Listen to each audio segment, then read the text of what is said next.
बोलिए वृंदावन बिहारी लाल की जय। आरती क्या है और कैसे करनी चाहिए? आरती दो प्रकार की होती है, अरार्तिक और नीराजन को भी आरती कहा जाता है। पूजा के अंत में आरती की जाती है।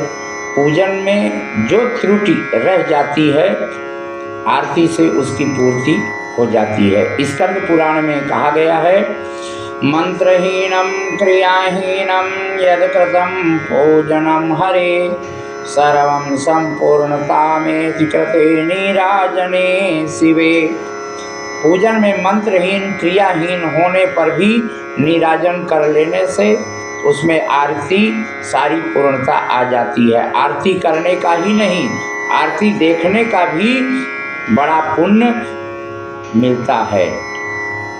हरि भक्त विलास जी महाराज कहते हैं, नीराजनम चाया पश्येत देव देवस्य चक्रिणः सप्त जन्मनि विप्रः स्यादन्ते च परमं पदम।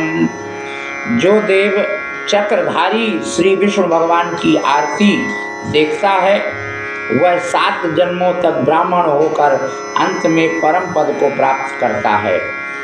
विष्णु धर्मांतर के अनुसार धूपम चारात्रिकम पश्येत काराभ्याम च प्रवंदते कुलकोटिम समुद्रत्यम याति विष्णु परम पदम। जो धूप और आरती को देखता है, दोनों हाथ से आरती लेता है, वह भगवान विष्णु के परम पद को प्राप्त करता है। आरती के मूल मंत्र के द्वारा 3 बार पुष्पांजलि देनी चाहिए और ढोल नगारे शंख घड़ियाल आदि महावाद्यों के जय जयकार करके इनके शब्दों से साथ में शुभ पात्र में घृत से कपूर से आरती करनी चाहिए। अब इस प्रकार विष्णु पुराण में भी कहा गया है, ततश्च मूल मंत्रेण दत्त्वा पुष्पांजलित्रयम् महानीराजनम कुर्यान् महावाद्य जय स्वनेः प्रज्वलयेत् तद्धर्म च कर्पूरेण घृतेन वा अरार्धिकम शुभे पात्रे विस्मानेकवर्तिकम। साधारणतः 5 बत्तियों से आरती की जाती है। इसे पंच प्रदीप भी कहा जाता है। एक 7 या उससे भी अधिक बत्तियों से आरती की जाती है। कपूर से भी आरती होती है। पद्म पुराण में भी बताया गया है, कुमकुमा गुरुकर्पूर घृत चंदन निर्मिता वर्तिका 7 वा पंच कृत्वा वा दीप वर्तिकाम कुर्यात् 7 प्रदीपेन शंख घंटादिवाद्यकैः। कुमकुम अगर कपूर घृत और चंदन की ये 7 बत्तियां बनाकर आरती करनी चाहिए। आरती के 5 अंग होते हैं जिसको पंच निराजन कहा जाता है। पंच निराजनम कुर्यात् प्रथमं दीपमालया द्वितीयं शोधकाब्जेन तृतीयं दौतवाससा चाऊताध्वस्तादि पत्रैश्च चतुर्थं परिकीर्तितं पंचमं प्रणिपातेन साष्टांगेन यथा विधि। प्रथम दीपमाला के द्वारा, दूसरे जलयुक्त शंख से, तीसरे धुले हुए वस्त्र से, चौथे आम और पीपल आदि के पत्तों से और 5वें साष्टांग दंडवत से आरती होती है। आरती उतारते समय सर्वप्रथम भगवान की प्रतिमा के चरणों में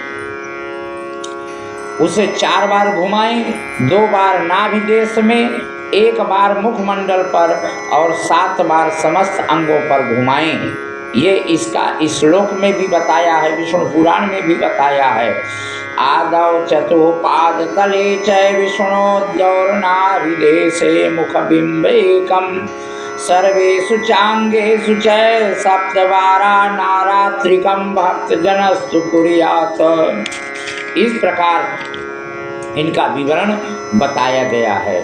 पूजा पंच उपचार से भी की जाती है, 10 उपचार से भी किया जाता है, षोडशोपचार से भी किया जाता है, जिसमें प्रथम पंचोपचार से पूजा, पहला गंध, दूसरा पुष्प, तीसरा धूप, चौथा दीप और पांचवा नैवेद्य से ये पंचोपचार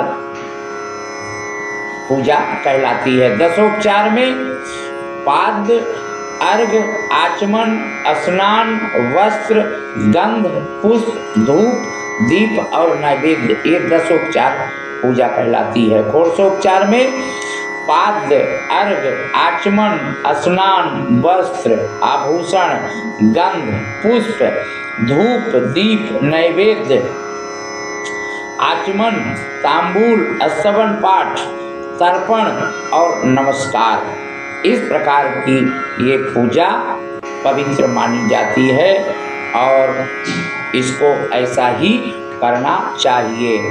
वक्रतुंड महाकाय कोटि सूर्य संप्रभ निर्विघ्नं कुरु मे देव सर्वकार्येषु सर्वदा। शुक्लांबरधरं देवं शशिवर्णं चतुर्भुजं प्रसन्नवदनं ध्यायेत् सर्वविघ्नोपशान्तये।